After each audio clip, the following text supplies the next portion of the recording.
तस्मै श्री गुरुवे नमः। श्री चैतन्य मनोभीष्टं स्थापितं येन भूतले स्वयं रूपा कदा मह्यं ददाति स्वपदान्तिकम्। Sorry, Prabhu.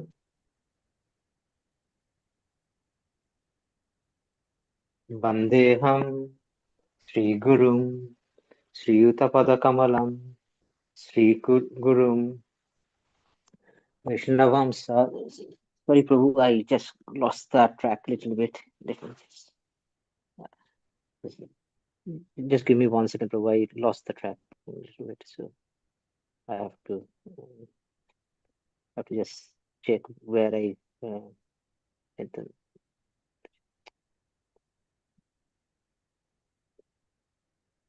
Is it okay, Prabhu, for me to start again, or because I just lost the track a little bit because there was some. You want me to share that Mangalacharya No, prayers, Prabhuji? Prabhu, I can do it. Just I lost the track because suddenly there was a background this thing. So if it is okay, I'll just start again quickly and I'll continue. Yes, Prabhuji, please. Yeah, go on. Om Ajnana-timirandhassa Jnananjana-salakaya Chakshur Unmilitan Yena Tasmai Sri Guruve Namaha. Sri Chaitanya Manobhishtam Sthapitam Yena Bhutale Swayam Rupa Kadamayam Dadati Swa Padantikam.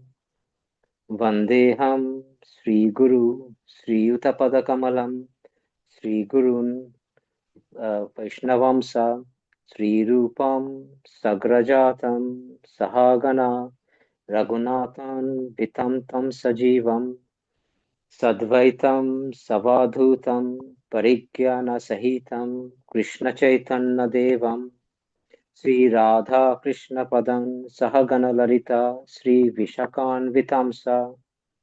हे कृष्ण करुणा सिंधु दीनबंधु जगत्पते गोपेशा गोपिका कांत राधा कांत नमस्तुते तप्त कांचन गौरांगी राधे वृंदावनेश्वरी वृषभानुसुते देवी प्रणमामि हरिप्रिये वंशकल्पतरुभ्यश्च कृपा सिन्धुभयेव च पतितानां पावनेभ्यो वैष्णवेभ्यो नमो नमः। नमः ओं विष्णुपदाय कृष्णप्रेष्ठाय भूतले श्रीमते भक्तिवेदांत स्वामी इति नामिने नमस्ते सरस्वती देवे गौरवाणी प्रचारिणे निर्विशेष्य शून्यवादी पाश्चात्यदेशतारिणे जय श्री कृष्ण चैतन्य प्रभु नित्यानंद श्री अद्वैत गदाधर शिवासादि गौर भक्त वृंद हरे Krishna Krishna Krishna Hare Hare Hare Ram Ram Ram Hare Hare Hare Krishna Krishna Krishna Hare Hare Hare Ram Ram Ram Hare Hare Hare Krishna Krishna Krishna Hare Hare Hare Ram Ram Ram Hare Hare. Hare Krishna Prabhu. Hare Krishna. Hare Krishna Prabhu. Yeah, Prabhuji, if you want to like to sing, yeah.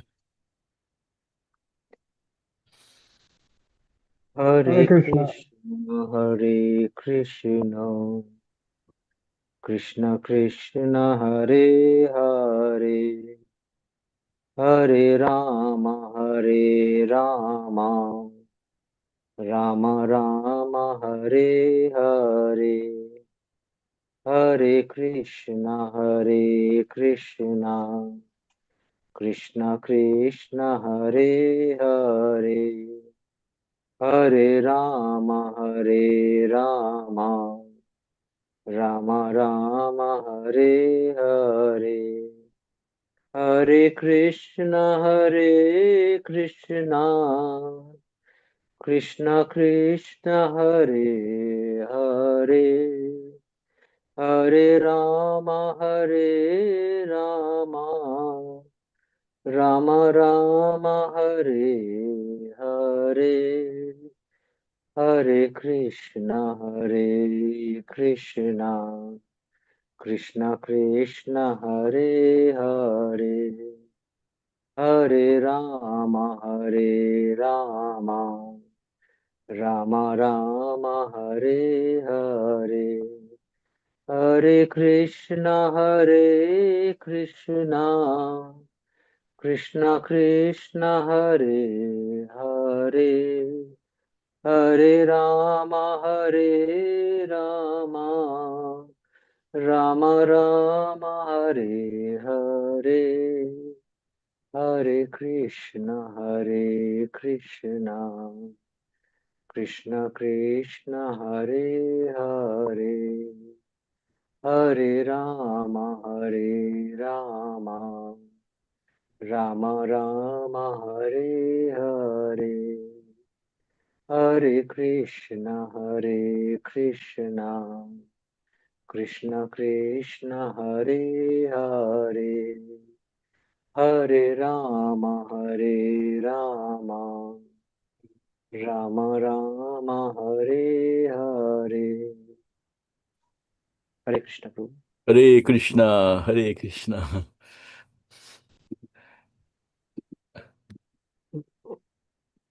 This is one of your tune, isn't it, Prabhu? So I thought I'll just Yeah, I was just about to say, like, that's why yeah. that's why I picked it up because it's your session. I thought I'll sing your tune. That's the thing, right, Prabhu? It's a loving exchange between our devotees. We always think for each other. Hari Bol, Um, Prabhu. yeah. Thank you, Prabhuji. Yeah, this is really such a beautiful tune, actually. I started sometimes singing because I heard somewhere, and it's such a beautiful one. It's like a very because even in the Hare Krishna tunes, there are some tunes which are like fully joyful and and there's some tunes which are like a evening kind of a tunes. Like sometimes evening times you wouldn't want exciting, but very soothing kind of a tunes.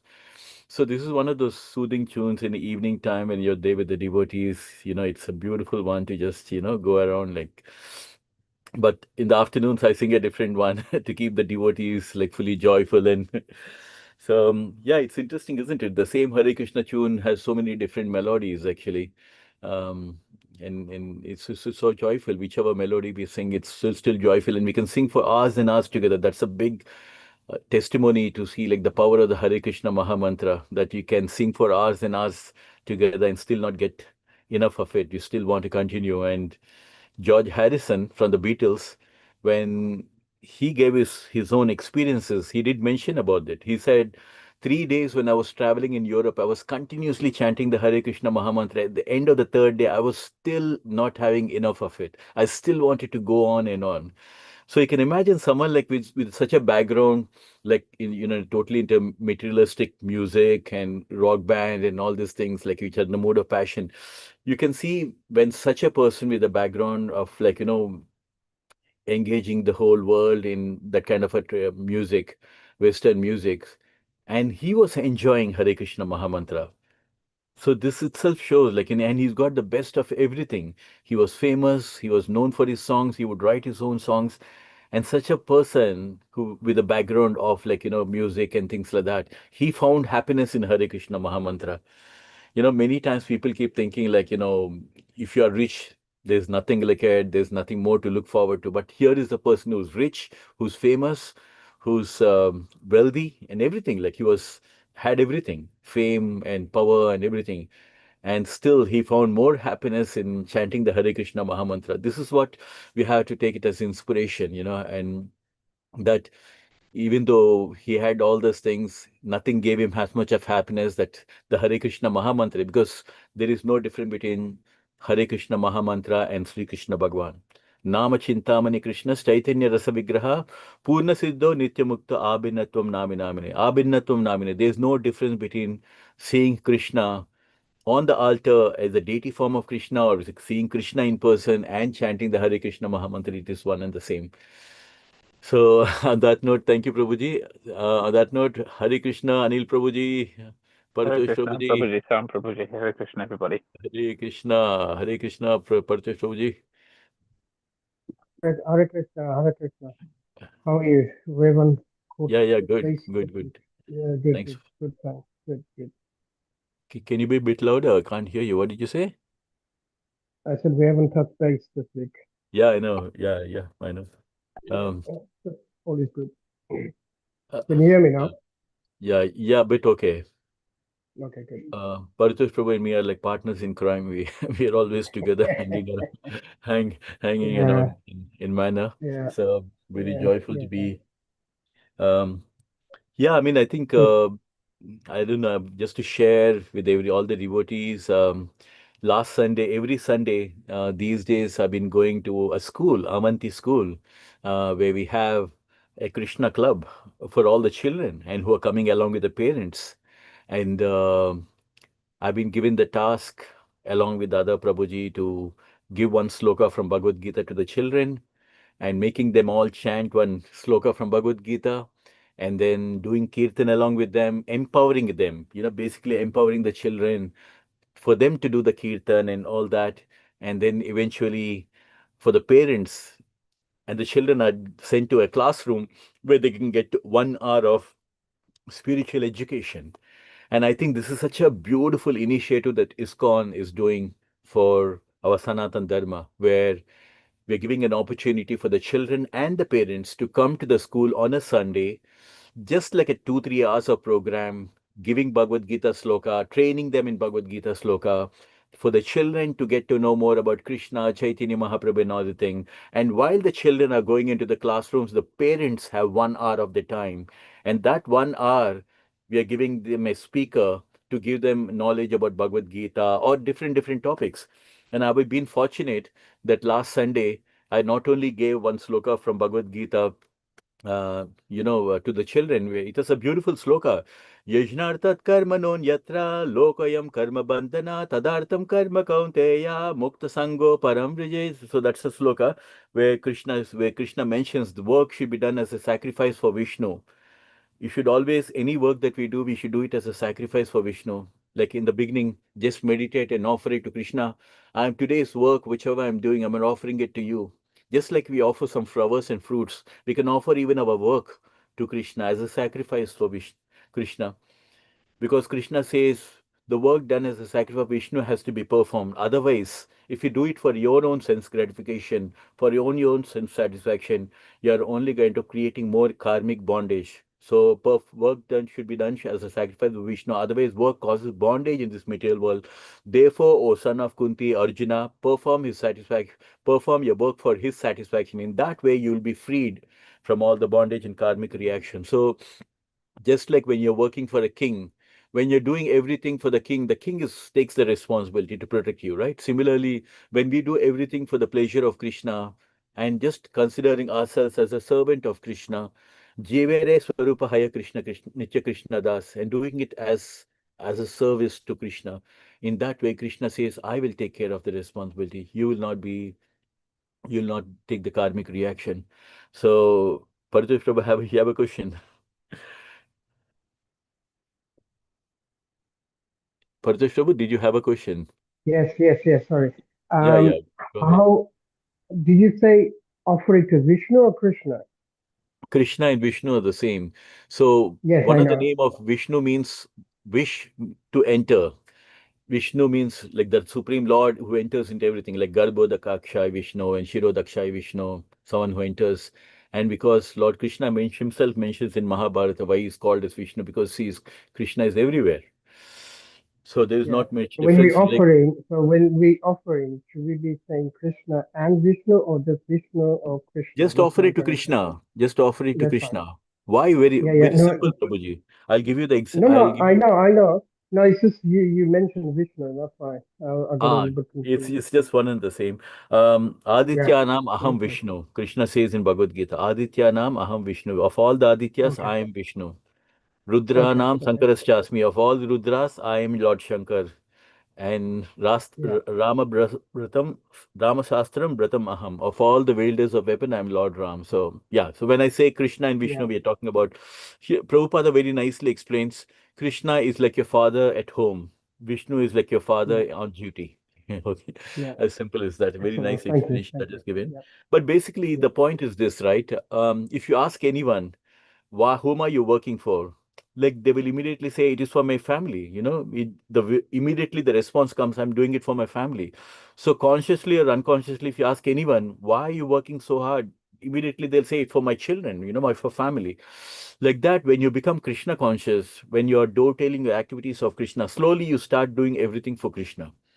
So you want a job because you can earn money so that you can engage yourself in spending time for Krishna, so for serving Krishna and attending his programs and doing something for seva for others, giving charity for Krishna, like that, keeping Krishna in the center. Just like how you keep family in the center, a Krishna conscious person is keeping Krishna in the center. And just now, I was just listening to a very beautiful quote by one of our senior devotees, who said that, who was saying, like, we all are indebted to so many. The cow gives us milk, Indra gives us rains, like that. We are indebted to so many devatas, to so many people, like in our lives. But once we start chanting Krishna's name, when we start serving Krishna's, all these indebtedness that we have towards all the beings will be totally waived off, because we are taking to the worship of Krishna. So, in many ways, the Hare Krishna Mahamantra is not just to purify our consciousness. It's just not to only to for our own benefit as to pleasing Krishna, but also along with pleasing Krishna, along with developing love for Krishna, there's so many other things also. Our obligation towards so many things in this material nature, everything gets waived off by just chanting the Hare Krishna Mahamantra. So it is so wonderful. Like as you keep listening to the Vaishnavas, you realize more and more, because when we appreciate how beautiful this Hare Krishna Mahamantra working in so many beautiful ways, then our chanting will be more and more pure and more deep. When we do our kirtans, will be more and deep, because we understand the significance of the Maha Mantra. So very happy. So I just wanted to share about last week's thing, that it's been really joyful to be going and serving in in the temple. So I was just thinking, like, how Krishna gives us so many opportunities to serve him in so many ways that we can think of. Um, So I'm going to just offer my obeisances to Krishna, and then we will just dive into that. Om Namo Bhagavate Vasudevaya. Om Namo Bhagavate Vasudevaya. Om Namo Bhagavate Vasudevaya. तप्त कंचना गौरंगी राधे वृंदावनेश्वर ऋषभानुसुते देवी प्रणमामि हरि प्रिय हे कृष्ण कर्ण सिंधु दीन बंधु जगतपते गोपीशा गोपिका Kanta Radha Kanta. As we always mention before we start off, Amuga Prabhu, is there anything you want to just add before we get started off? Sorry, Aman. Hare Krishna, Prabhuji. I don't have anything, Prabhuji, to share. Okay, okay, Prabhuji. Just want to make sure we're all okay in that. So we just starting off this, we already started off with the liberation of King Jarasandha. We also know from the last chapter that we had taken, we spoke about how two people, like one Narada Muni asking Krishna to take part in the Rajasuya sacrifice, and then we have talk about one messenger who came to Krishna asking him to release all the kings who have been imprisoned by Jarasandha, and we also seen that Uddhava has given his advice. Um, yeah, for Krishna to do, just to go and first annihilate or kill all these demoniac people with the help of Bhimasena, and then go for the Rajasuya sacrifice, in which Krishna is done.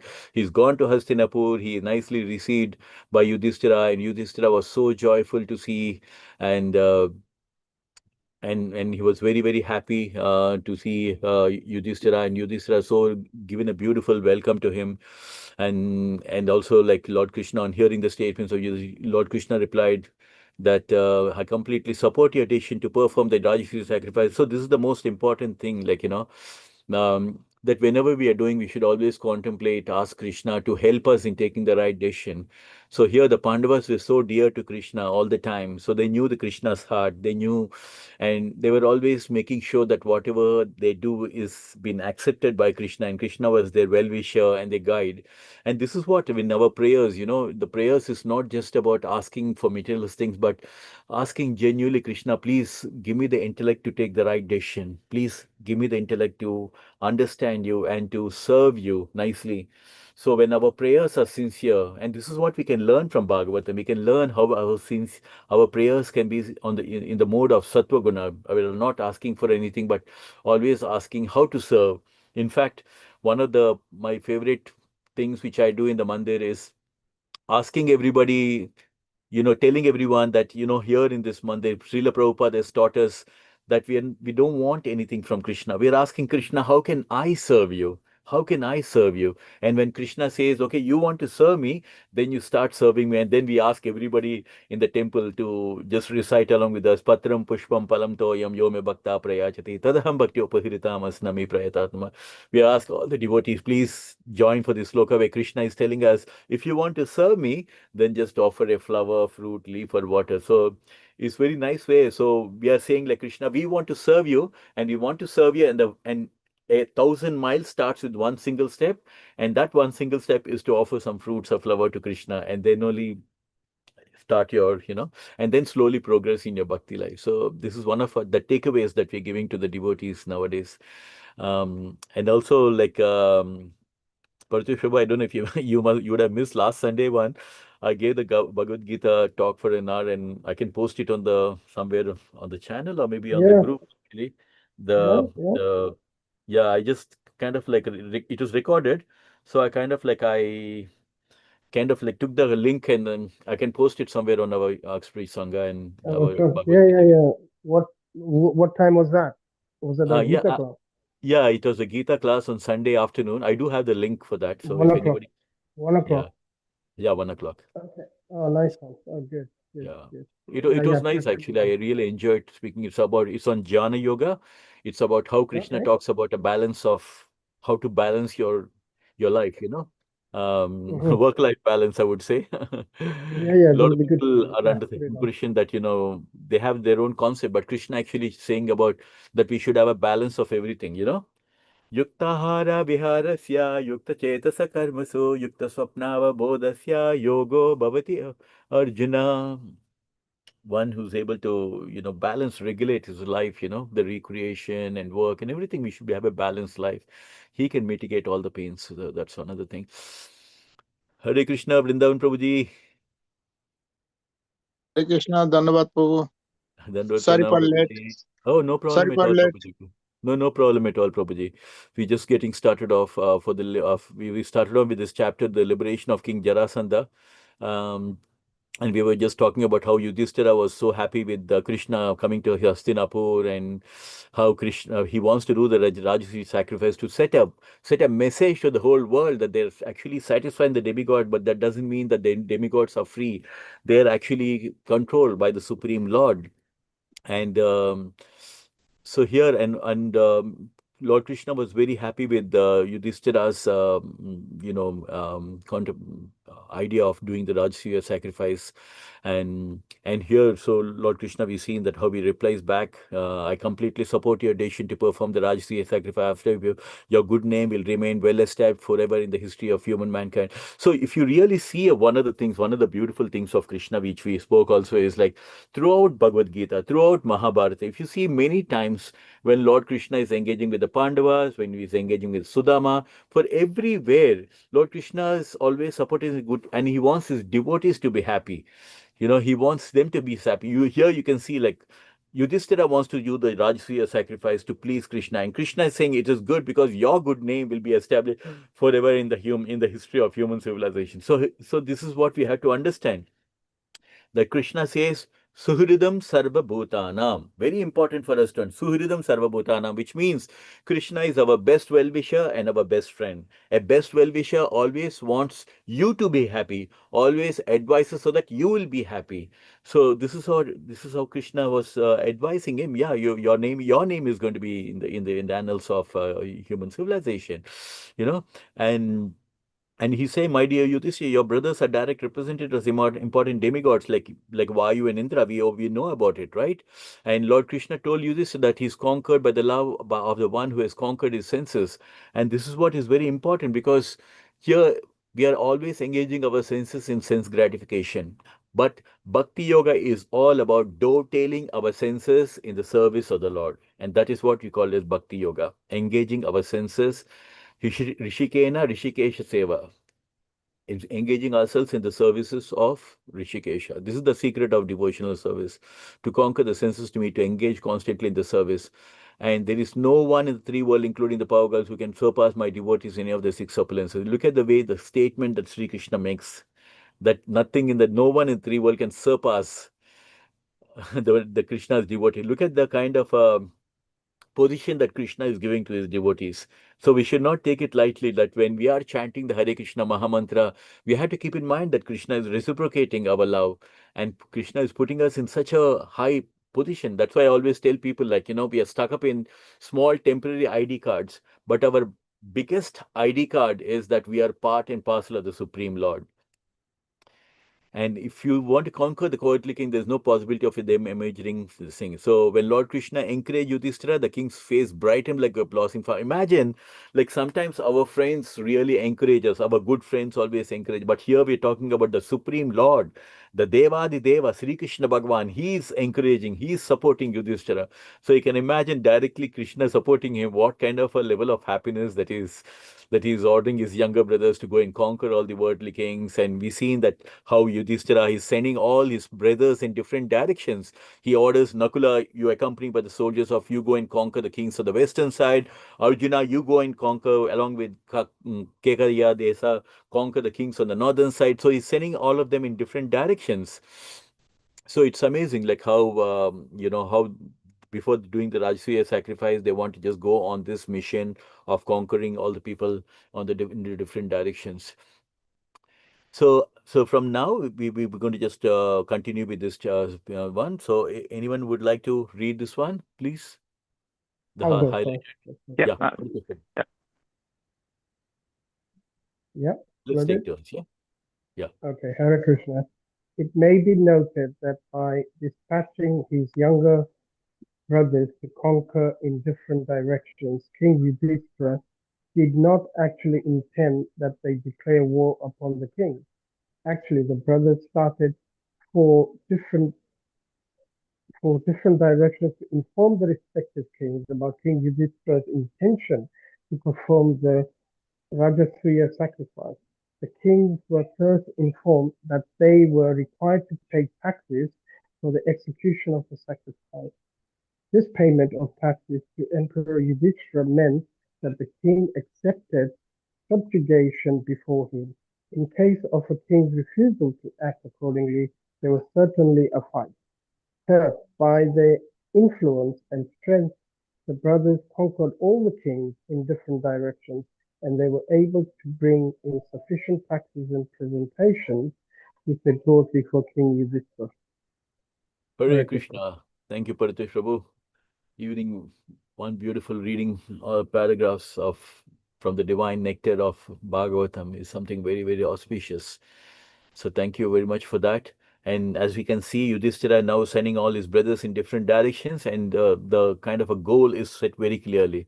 The goal is basically to declare that Yudhishthira is doing this Rajasuya sacrifice, and that they have to pay for the tax for the execution of this sacrifice. So either a compliance, like if they are agreeing for that, agreeing that Yudhishthira is going to be the king under whom they're going to be serving, then it is not a problem. But again, in case if they go against the refusal to pay any taxes or go against Yudhishthira, then there could be a fight by which each of the kings, each of the Pandavas would go and defeat them and conquer all the kings in the different directions. So we can see that by the influence and strength, the brothers conquered all the kings, and whoever is not accepted to pay for the taxes for the execution, they were all defeated, and by which they were like, and people who have actually paid the sufficient taxes, they were actually all the taxes amount was being brought to them and given to King Yudhishthira.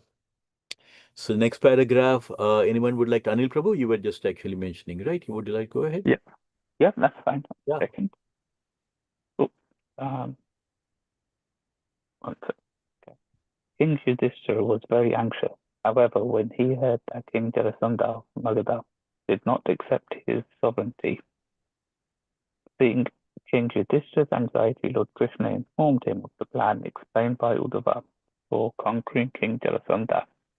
Bhishma, Arjuna, and Lord Krishna then started together for Girivaraja, the capital city of Jarasandha, dressing themselves in the garb of Brahmanas.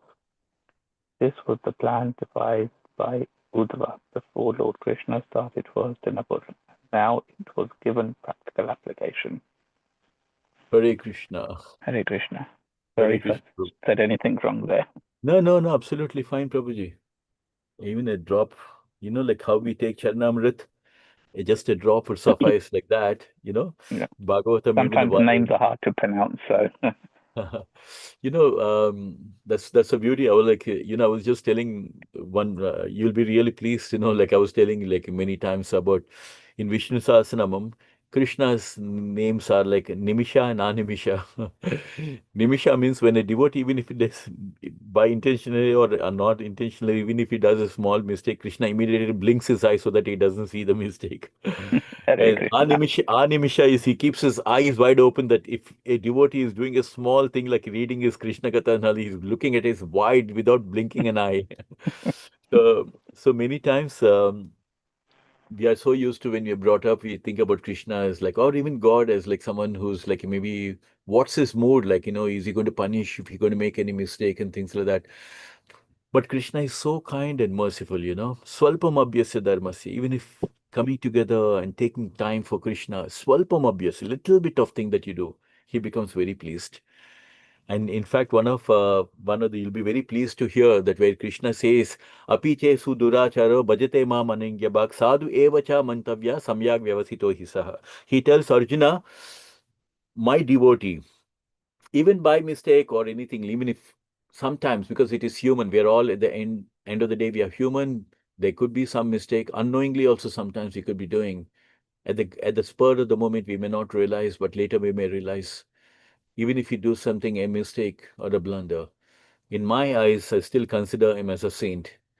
Because, and also he goes on to say, Shiparam bhavati dharmatma sachi chanti nigachyate kaunteya prati janihi name bhakta prati. Because he has confidence in his devotee that even though he has done a mistake, he's going to surely rectify it and he's going to just come over all these things. Because why? Because he's properly situated in his determination to undergo devotional service. So as long as we are very determined to continue our devotional service, as long as we are very determined to do the chanting of Hare Krishna Mahamantra, we're very, very, very determined in our bhakti life. Then Krishna says, because this person is so determined, even if he makes a mistake, he can just overcome that mistake by setting things right. And very soon he will rise up to be a great devotee. So Krishna has so much of faith in his devotees that yeah, sometimes he mistake my husband, but my devotee, sure he will get better, and then he will continue. For example, I'll tell you something.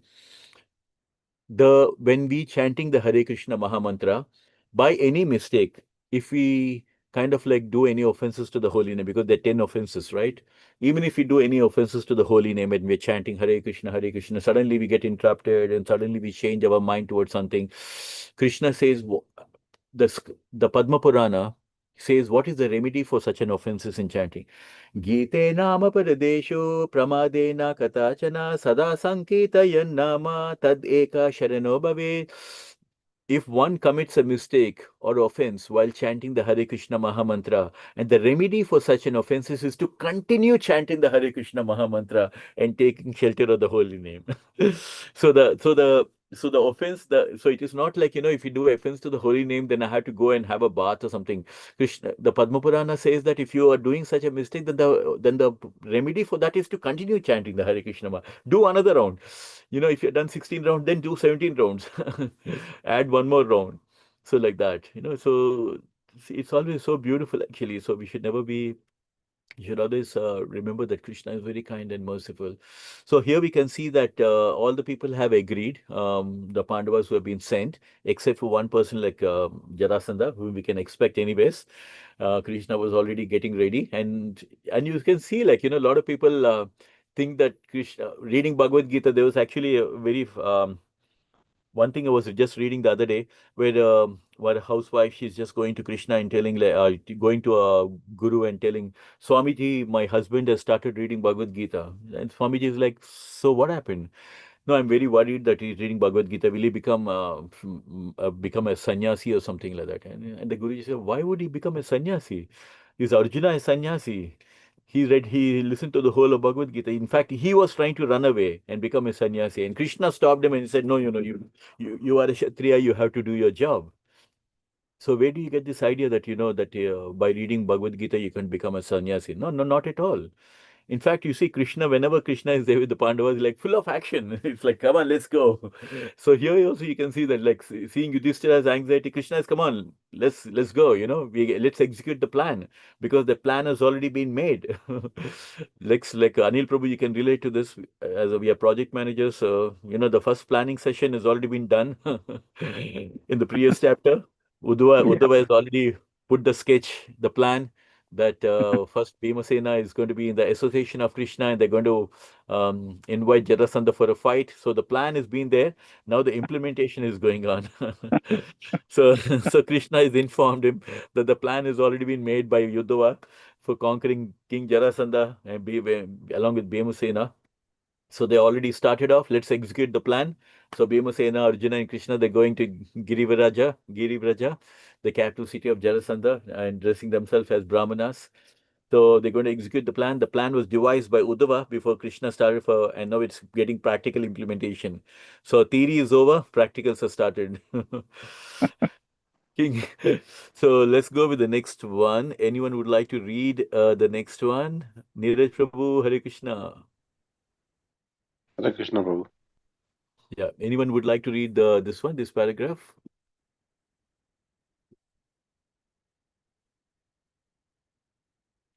Yeah. Should I read another paragraph or Yeah, you can any read. other devotee? Yeah, no problem. Yeah, I can read. And then Swarup Prabhu maybe can ask. Yeah. Okay. Sorry, I'm just on the phone. So is it the highlighted bit? Yeah, that's right. Yeah. Okay. King Jarasandha was very dutiful was a very dutiful householder, and he had great respect for the Brahmanas. He was a great fighter, a Kshatriya king, but he was never neglectful of the Vedic injunctions. According to the Vedic injunctions, the Brahmanas are considered to be spiritual masters of all other castes. Lord Krishna, Arjuna, Bhimasena were actually Kshatriyas, but they dressed themselves as Brahmanas. And at the time when King Jarasandha was to give charity to the Brahmanas and receive them as guests, they approached him. Hare Krishna. Thank you, Prabhuji. So we can see like how nicely they were planning, and you can see like during the time of Dwapara Yuga, even though there may be kings who are like, very egoistic and, like obviously the kings are like, they're supposed to be in the mode of passion, right? And they have that, the kind of a temperament, like, I'm a king kind of thing, they had to show the kind of, but irrespective of all of this thing, that was a kind of a Vedic culture that was followed, which means that, based because Krishna mentions right in Bhagavad Gita, Chatur Virna Maya system, Guna Karma Vibhagasha. Like according to the gunas and karma, like 4 divisions of the human society have been started by Krishna himself. So there was a very clear-cut division, and being a Kshatriya, he was very mindful about the Kshatriya Dharma, that they have to be according to the Vedic injunction, that the Brahmanas are considered as the spiritual masters of other castes, and they were solely dependent. The Brahmanas, not like the times have changed because now in Kali Yuga it's a different thing. The lines are blurred. In fact, our Vaishnavas say that almost everybody is in the mode of Sudras. But in those days, it was very clear during the time of Dwapara Yuga that kings and the Brahmanas, they were totally dependent on the kings to maintain them, and and they were considered as a spiritual master. They were like, that's why all the kings were very saintly, because they would take advice from the Brahmanas who were considered as spiritual masters. But here, Krishna and Arjuna and Bhimasena, now they were Kshatriyas, but dressed up as Brahmanas. So we can imagine, like, when Lord Krishna was there, Krishna was very practical in some of this execution of things. Like, wherever it is required, Krishna would do it things meticulously. He knew that for this is how we have to solve the problem.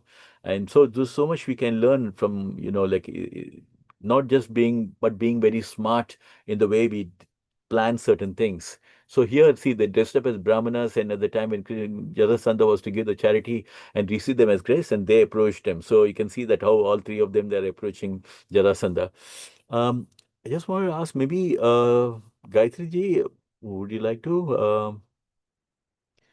Hare Krishna, Prabhuji. Yeah, Yes, Prabhuji, I can yeah, read. yeah, sure. Then let's go with that, and yeah. Hare Krishna. Thank you, Prabhuji.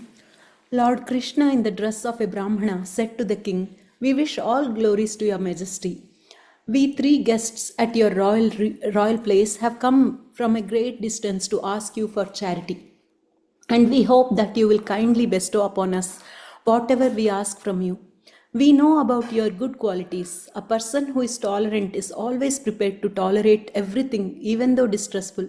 Just as a criminal can perform the most abominable acts, a greatly charitable person like you can give anything and everything for which he is asked. For a great personality like you, there is no distinction between relatives and outsiders.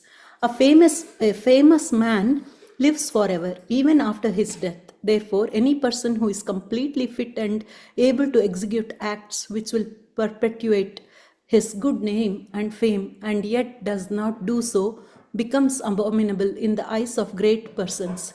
Such a person cannot be condemned enough, and his refusal to give charity is lamentable throughout his whole life. Your Majesty heard must have heard the glorious names of charitable personalities such as Harishchandra, Ranti Devi, and Mudgala, who used to live only on grains picked up from the paddy field, and the great Maharaja Sibi, who saved the life of a pigeon by supplying flesh from his own body. These great personalities have attained immortal fame simply by sacrificing the perishable body. Lord Krishna, in the garb of Brahmana, thus convinced Jarasandha that fame is imperishable, but the body is perishable. If one can attain imperishable fame and name and fame by sacrificing his perishable body, he becomes a very respectable figure in the history of human civilization. Hare Krishna. Hare Krishna. Thank you, Mataji. That was very wonderful. So this is one of the things like we can see from Krishna. Even when Krishna was speaking Bhagavad Gita, there's we can analyze the whole Bhagavad Gita from different lens. From the lens of a friend. As a friend, we can see Krishna's teachings in Bhagavad Gita. We can look at Krishna's teaching from a lens of a psychologist, how he was trying to understand the mood of Arjuna and giving advice accordingly, like how a psychologist listens to his clients and then gives the analyzes and gives a kind of a advice consultants. So similarly, Lord Krishna was knew that how to tackle the situation because they have decided because of the Vedic culture that everybody followed at that time, and knowing that Jarasandha is very respectful towards the Brahmanas, they understood that this is the way to go about it. And also, as Uddhava mentioned early in the beginning, that Jarasandha had the strength of many elephants. So to equal that, we need Bhimasena who had similar strength like that. So that was the kind of matchmaking, that was match fixing that was going to happen. And so here he's trying to address Jarasandha and trying to put him in a situation because he knows that Jarasandha has respect for the Brahmanas. So he's talking about Krishna is trying nicely portraying, like, one thing glorifying because he's taken the dress of a brahmana and kind of glorifying him, and also kind of like mentioning about that a great personality like you don't show any distinction, which means that he doesn't show any partiality, that even if somebody whom he doesn't know comes to him, he's still ready to serve him because he's a king, with a name, and also to drive the point that a person, he's going to be immortal based on his good deeds and not just based on his gross body. Because if you really look at in our history also, right? How many people we all remember, like, Albert Einstein, his birthday happened recently. People remember him for, even though he's gone long time back, right? Albert Einstein, Newton, so many great people, right? I mean, so many celebrities. They're gone long time back. Still, the people in the music world, they remember Elvis Presley. He has passed away long time back. Still, he's remembered. So, like that, people in different spheres, they are remembered. But also, again, people who are known for charity. Next, what here Krishna is giving an example of Harish Chandra and Ranti Deva and Mudgala and all these other kind of a people. So, kind of giving him an example to setting his mind and his consciousness in such a way that look at these kind of personalities, like, that this body is temporary, but they are known by the kind of a charitable disposition that all of them had, and and a person who's condemned enough, if who doesn't give charity, such kind of a person is commendable. But not on the other hand, you have great personalities like Harish Chandra and all these kind of a great people, and they've attained great fame by sacrificing the perishable body. So in a way, Krishna is setting the mood that it's very important, that the kind of a good deeds that you do, the kind of a personality that you have in doing the certain things, good deeds, those things will be remained in the history forever, not just the perishable body. And this is what we can see even in this material world, isn't it? So nicely, Krishna is just playing to the psychology of Jarasandha to drive the point that, like, as a person who kind of honors the Brahmanas, that he should be, show his generosity and magnanimity. So we're going to just get to know what more that Krishna is trying to get to the point, and how Krishna is going to get him to into this duel with Bhimasena. Anyone else would like to read the next one? I can do it if nobody else is there. Yeah, Prabhu. But yeah, Parajit Prabhu, Somebody? your voice for some reason is a bit low. Would you mind? Okay, it's because I'm on speaker. That's why. Hang on a minute. Yeah. I'll get you up. It's okay. Then is that better? Now it's better. Yeah. Yeah. Okay, let's go. Let me just go into another room. Okay. While Lord Krishna was speaking in the garb of a Brahmana, along with Arjun and Bhima, Jarasandha marked that the three of them did not appear to be actual Brahmanas. There were signs on the bodies by which Jarasandha could understand that they were Kshatriyas. Their shoulders were marked with impressions due to carrying bows. They had beautiful bodily structure, and their voices were grave and commanding. Thus, he definitely concluded that they were not Brahmanas, but Kshatriyas. He also thought that he had seen them somewhere before, but although these three persons were Kshatriyas, they had come to his door begging alms like Brahmanas. You want to carry on? Yeah, go ahead. Yeah. Therefore, he decided that he would fulfill their desires in spite of their being Shastriyas, because they had already diminished their positions by appearing before him as beggars. Under the circumstances, he thought, I'm prepared to give them anything, even if they ask for my body. I shall not hesitate to offer it to them. In this regard, he began to think of Bali Maharaj. Lord Vishnu, in the dress of Brahmana, appeared as a beggar before Bali and snatched away all of his opulence and his kingdom. He did this for the benefit of Indra, who, having been defeated by Bali Maharaj, was bereft of his kingdom. Although Bali Maharaj was cheated, his reputation as a great devotee, able to give anything and everything in charity, is still glorified throughout the three worlds. Bali Maharaj could guess that the Brahmana was Lord Vishnu himself and had come to him just to take away his opulent kingdom on behalf of Indra. Bali's spiritual master and family priest, Sukracharya, repeatedly warned him about this, yet Bali did not hesitate to give in charity whatever the Brahmanas wanted. And at last he gave up everything to the Brahmana. It is my strong determination, thought Jarasandha, that if I can achieve immortal reputation by sacrificing this perishable body, I must act for that purpose. The life of a Shastriya who does not live for the benefit of the Brahmanas is certainly condemned. Hare Krishna. Hare Krishna. What a twist in this story, isn't it? It's so beautiful, isn't it? So like sometimes obviously we can imagine the body composition of anybody, like a brahmana is totally different, isn't it? Like especially we can imagine like um Arjuna was known for his personality and big arms and all that. Even when he's being addressed, we know that Arjuna was had a different bodily personality. Like in terms of his strength and valor and all that.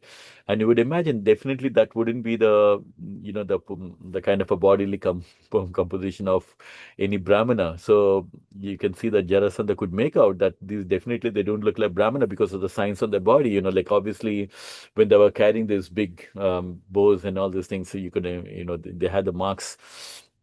So obviously it is not. And also like even the you can maybe try to put your dress as a brahmana, but you can imagine like the way you speak, the kshatriyas, the way they speak, or anything like that. You may try to imitate a brahmana, but you can definitely not have that kind of a bodily personality like them. So it's very interesting that Jarasandha could make out that they definitely don't look like Brahmanas, and they obviously it was not difficult for him to identify that the marks on his body and all that. But again, he's you see so much in the psychology that goes on that where he's thinking like, okay, fine, they could be Kshatriyas, but again they came in the dress of this, which means they're just coming as like begging in front of him. That itself means they diminish the position, and very interestingly, at that point of time, how he's thinking about Bali Maharaj at that point of time. Because, sometimes when we are trying to take certain decisions or thinking about something, we always kind of like make some references to something before we come to a decision, isn't it? Oh, my father done like that, or grandfather's done like that, so maybe I should do like this. In fact, I was just trying to remember, like, um, when I went to my hometown, and when the in ISKCON, when they asked, can you make some donation when we're getting deities for the temple, and back of mind I was just like so excited because when I was small, one of the major Vishnu temple was donated, the entrance part, everything was donated by my grandfather, and I was thinking, in my hometown, my grandfather has done such a nice thing, like, donating for this temple. So even I should do that, I should do that, and I should do it for the, and there can't be anything more beautiful than donating for the deity of Krishna. So sometimes we make some references, isn't it? Oh my God, my grandfather said that, let me also do kind of thing. So here we can see that Jarasandha was thinking about Bali Maharaj, like how Bali Maharaj, he knew that this definitely is Vishnu who has come in the garb of a Brahmana, but still he was thinking like, but his name was just remained for the annals of history that he's such a charitable person that he's given everything for, and his name remained forever.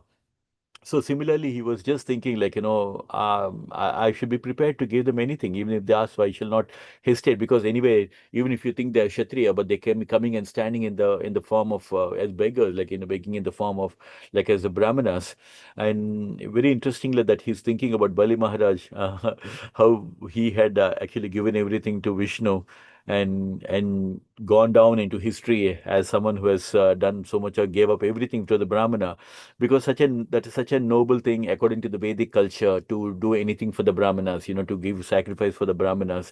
In fact, I remember like when we were young, we had Brahmana friends, and they would say like the kings during their time, their ancestors, the Brahmanas, some our Brahmin friends, their ancestors got so much of land because that was just given as a donation by the kings, and they were like literally fighting for their for their ancestral land, because the kings at that time, if maybe 100 years back or something like that, just 200 years back, they would just be happy with the Brahmanas. If they're happy with the Brahmana, they would just go and say, okay, all this part of the land, I'm giving it to you as donation.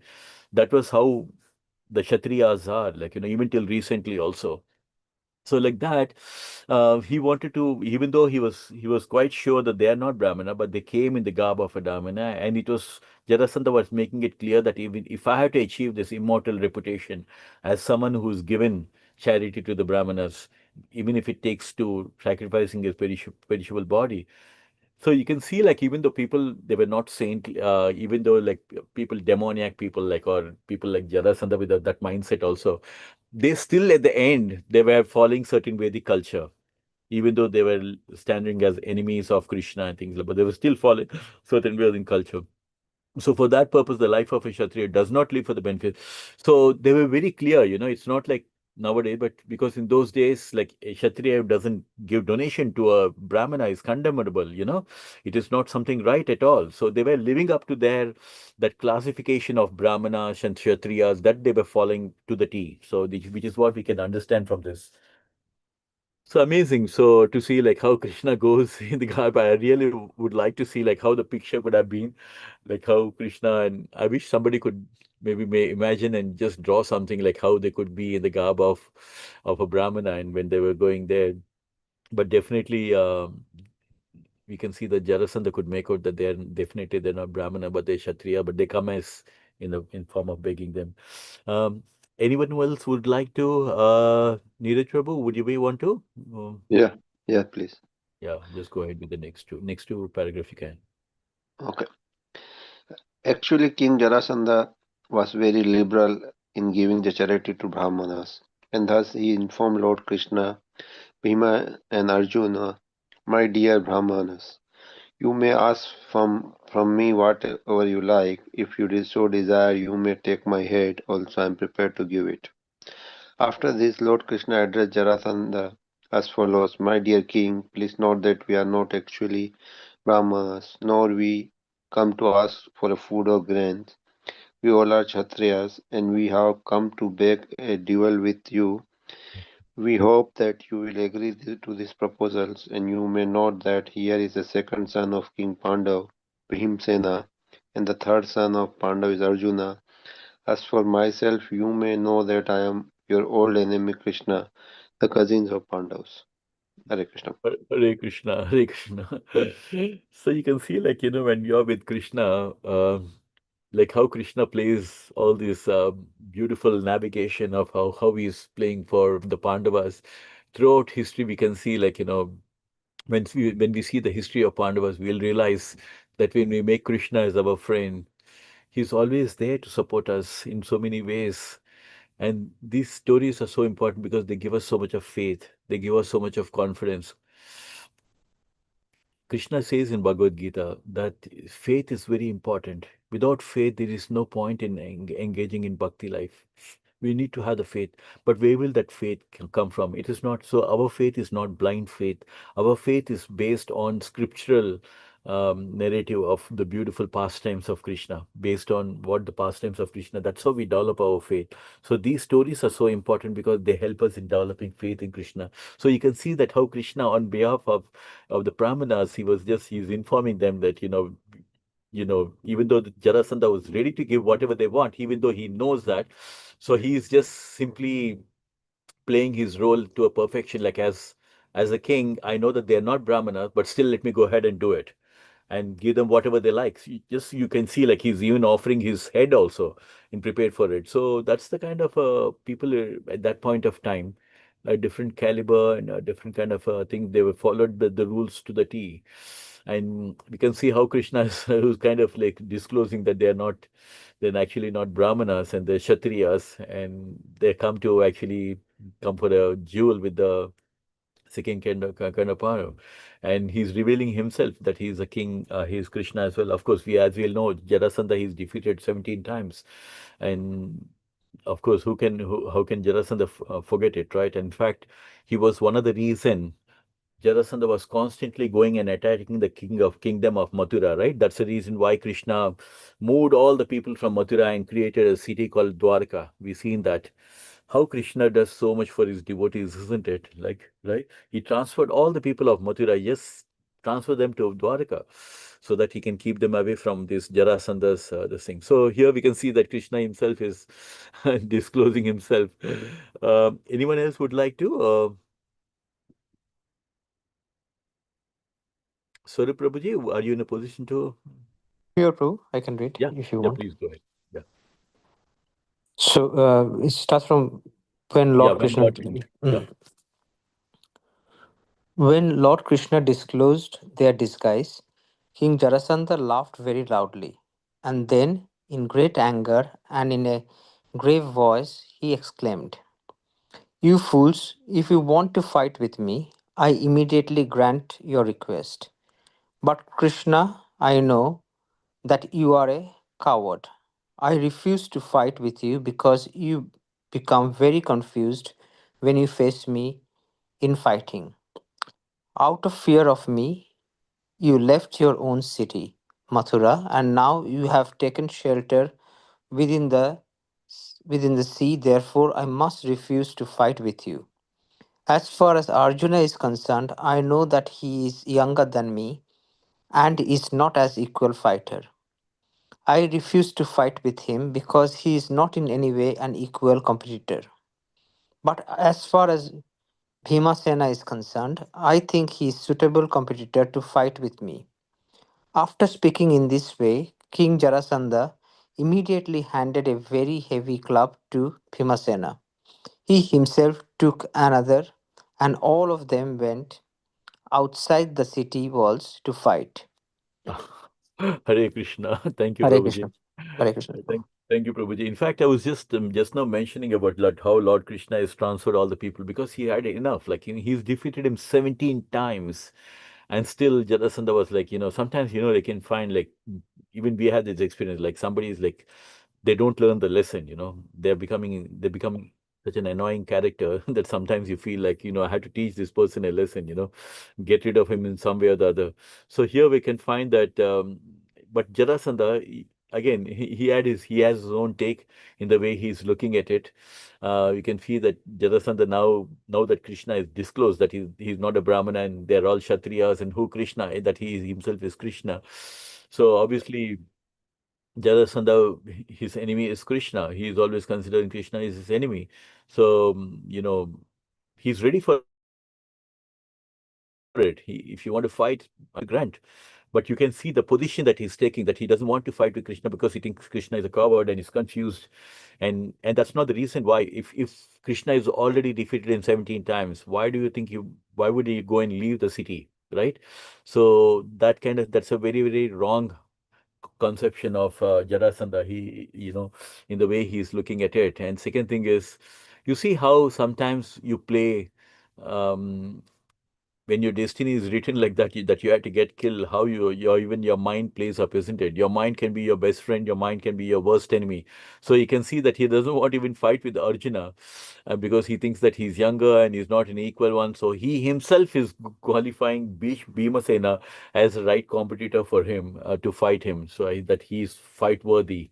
So now that, and look at the way, because it's just Kshatriya thing, right? So he himself is giving a club to Bhimasena and taking another van and going out of the city to get into a fight. So we can find that. So I'm going to just stop over here, but we can see so much of action has happened in this last few paragraph itself, going as a Brahmanas and Jarasandha trying to identify and getting an indication that they're not Brahmanas, they could be Kshatriyas, and now Krishna is himself is disclosing, and now Jarasandha trying to the way he speaks to Krishna, that that he's considering as fools actually if you want to fight with me, and he thinks Krishna is confused and all that. No, but Krishna is not confused. He knows how to play to each of these people, or each of his enemies, and he wants to put an end. He could have put an end long time back. So many things are. Krishna is handles each and every situation in the way that he thinks it is right. So with Kamsa, he immediately pounced on him and he literally killed him on the spot. But here, Jarasandha, he kind of like forgiven him so many times, 17 times.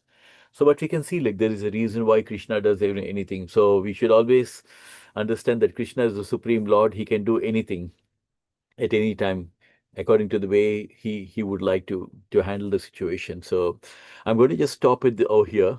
Um, so and take any questions. I think, Neeraj Prabhu, you have something. We understand that people worship Krishna for four different reasons. One, out of fear. Two, personal benefit like transaction. Third, as a duty by following process out of genuine love. Could you explain how these stages differ, which is considered higher, and how we gradually progress to pure loving devotion? Oh, fantastic questions. Amazing.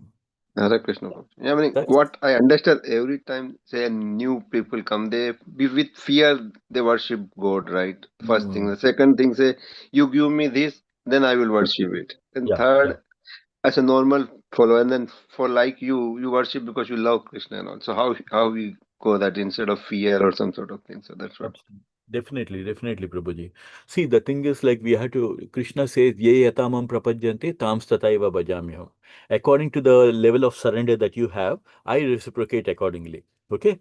So in the initial stages, like you're right, Chaturvida bhajate mam, Jana Sukritin Arjuna, that's the sloka you're mentioning, that there are four kind of devotees. Krishna himself says there are four kind of devotees who come to me.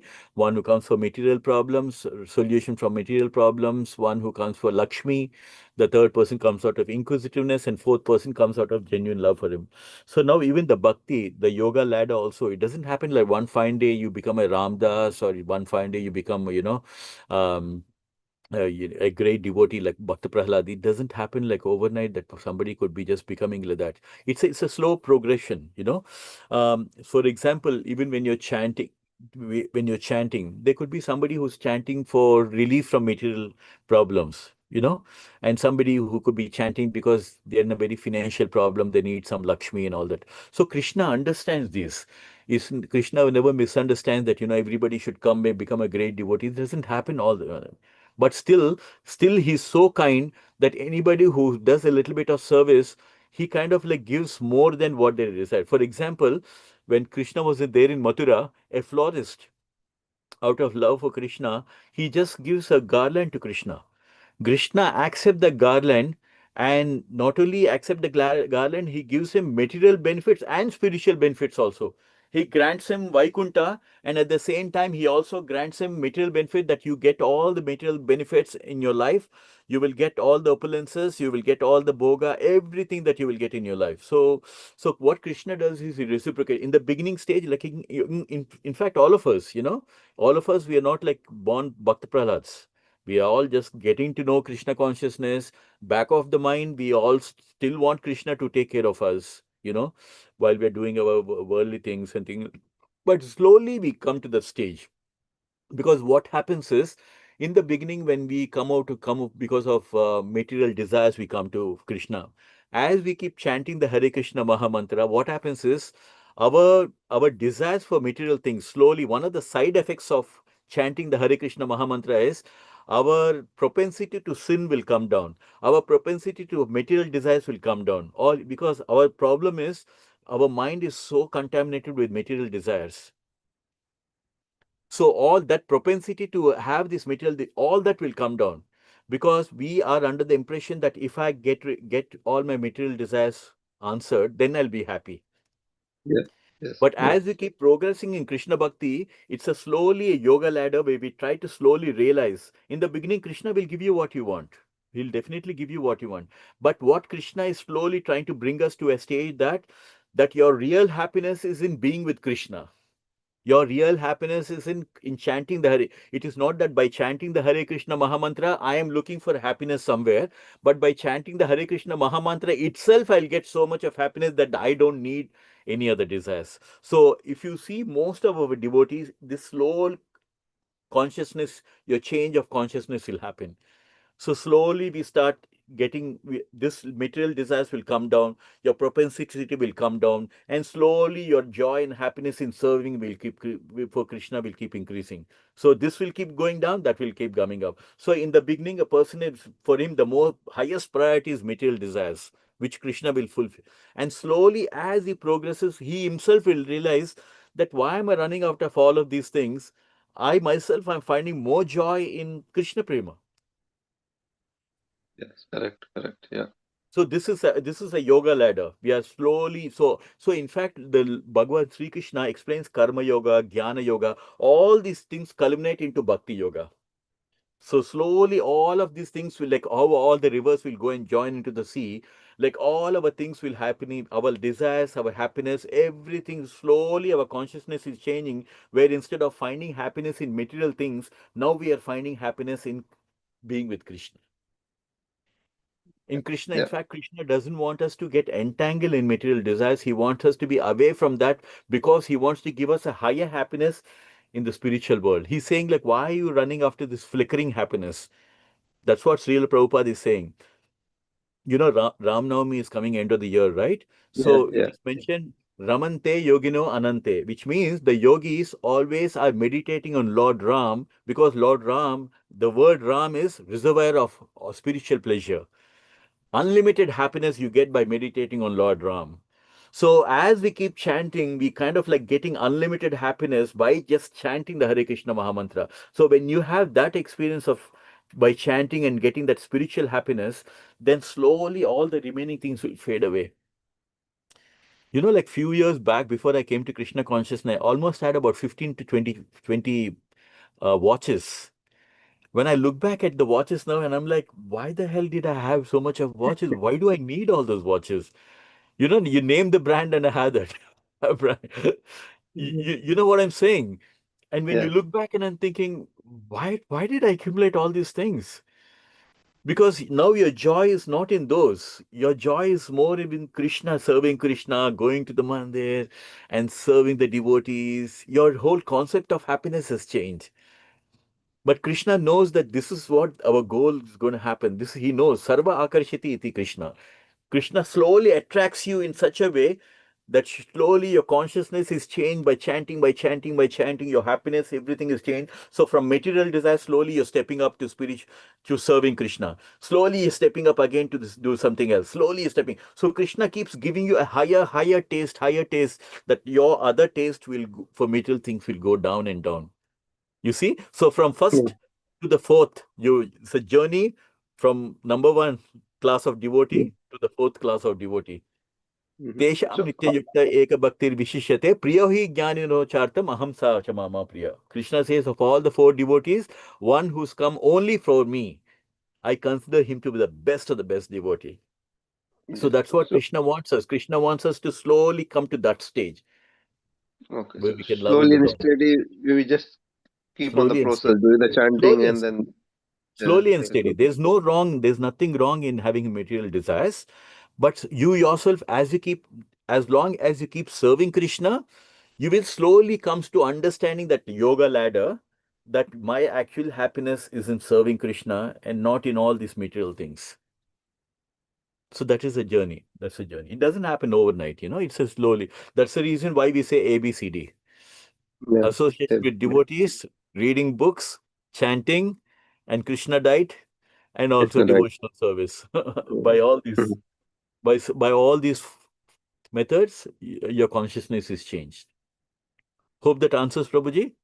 Yeah, Hare Krishna. Yeah, really answered. Yeah, thank you. Very good. Beautiful questions. You always come up, Prabhuji. Thank you so much for that. You really set the mood for for our question and answer session. Thank you very much for that. Gauringa Devi Mataji, anyone would like to add anything? Any mistakes? Please, you can correct me as well. Amaga Prabhuji, anything? Hare Krishna, Prabhuji. Very beautiful, Prabhuji. Very nicely explaining every point. I'm just listening, Prabhuji. It is so nectarian to hear when the devotees are speaking and asking questions. And also, Jarasandha, though he is a enemy of Krishna, still everyone are following the Brahmanical. Not only Jarasandha, everyone like mm, the Sisupala, even though he is enemy, Mm. but still he respect. Even Hiranyakshipu, Hiranyaksha, Ravanasura, Kumbhakarna, everyone they respect Brahmana. Mm. Everyone they respect Brahmanas, even the enemies. They fight each other. They respect. Again, this is our uh, Sanatan Dharma culture. yes, Sanatan Dharma. The Lord, he says, glorifying Brahmanas. Naham tadadmi yajaman havirvitani. So tad gutapla madan prathupuk mukena यद् ब्राह्मणस्य मुखतः चरतोऽनुगासं तुष्टस्य मयि अभिहितैः निजकर्मपाकैः. Whenever Brahmanas are really accepting the prasadam, that is when I feel so much of satisfied than having the ghee wetted rice putting into the fire through the book mukena, through the face of fire. I would relish more through the mouths of Brahmanas than the fire. Very nice. So it is very beautifully. He glorifies Brahmanas. Yeah. Prabhuji, on that note, in I fact, just was reflecting. yes, beautiful Prabhuji, very nice. In fact, I think just to add to that, Amoga Prabhuji, even Chaitanya Mahaprabhu, he glorified when Lord Jagannath, Namo Brahmanya Devaya, Go Brahmana Hitayasha, Jagaditaya Krishnaya Go. So Namo Brahmanya Devaya, he's so dear to the Brahmanas. The very first thing that Chaitanya Mahaprabhu mentions as well. Yes, Yeah. Prabhuji. Beautiful. Thank you so much, Prabhuji. That's really nice. Gayatri ji, would you like to have, do you have anything to add? Sorry, Prabhuji. Hare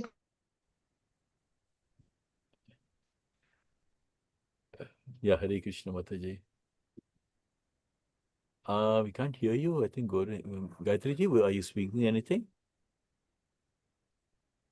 Not much, Prabhuji, to add, but I was just thinking when you were talking about the four Neeraj Prabhuji's question, like how people will come out of only for money or when they are distressed and all those kind of thing. So I was just thinking, Neeraj Prabhu is a father, I guess. He has a son or daughter, I don't know, but if your kids are, I'm just talking to Neeraj Prabhu, if your kids are always coming to you just for money sake or when they are sick or something, when they're always asking you to give something but they don't love you, then how will we feel, Prabhuji, as parents?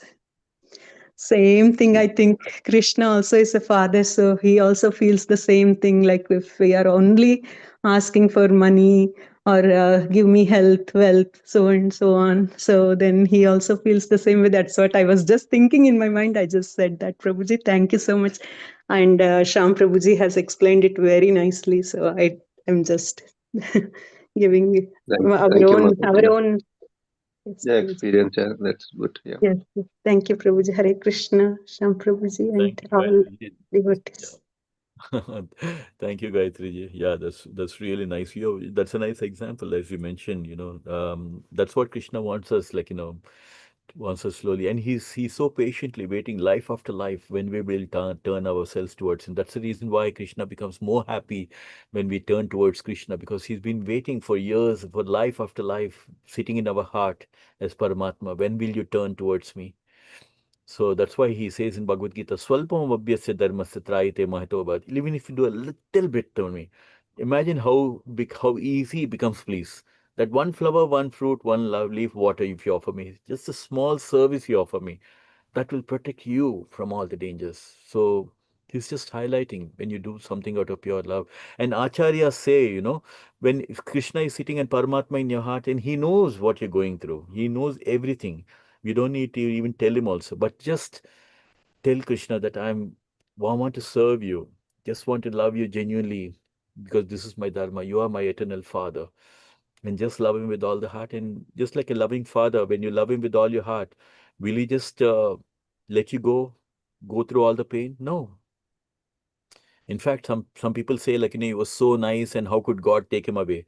Because he's so nice, only God is taking him away, because he doesn't want this devotee to suffer anymore. Sometimes we think, like, yeah, he's so nice, he was going through a hard time, because Krishna can't see such a nice devotee going through so much of pain. Okay, let me take him back. So he's more kinder than anybody else, in the way he favors his devotees. So, like as I said, Krishna says, if my devotee doesn't remember at the time of death, then I will remember him and take him back. So that's the love that he shows. So yeah, if there's nothing more, we will end. Sorry, Prabhuji, do you have anything? What did you say? No, Prabhu, it was a very nice class as always. Every Thursday, so full of nectar, full of these things. So nothing more. I was listening very carefully, so nothing more to add from my side, Prabhu. Thank you, Prabhuji. You've been such a wonderful association, having your association on Saturdays. Sometimes you get to meet each other. So thank you so much for your association as well and taking part in the kirtans and all that. So happy that It's you're my good just fortune, joining Prabhu. us. Yeah, absolutely, Prabhuji. Just having your association for this Sangha as well. Very, very grateful. We just covered more than 153 devotees who are there in our WhatsApp group, Bhagavad Gita group, Wow. 150 plus. But I really wish we could do more, or more devotees could come and join us just to show that we can share the nectar. But well, we just do our best. We add them, we inspire, try to inspire them. They show because they're showing so much of interest in the mandir and asking us to add. So we add them just because we want to just bring them closer to Krishna.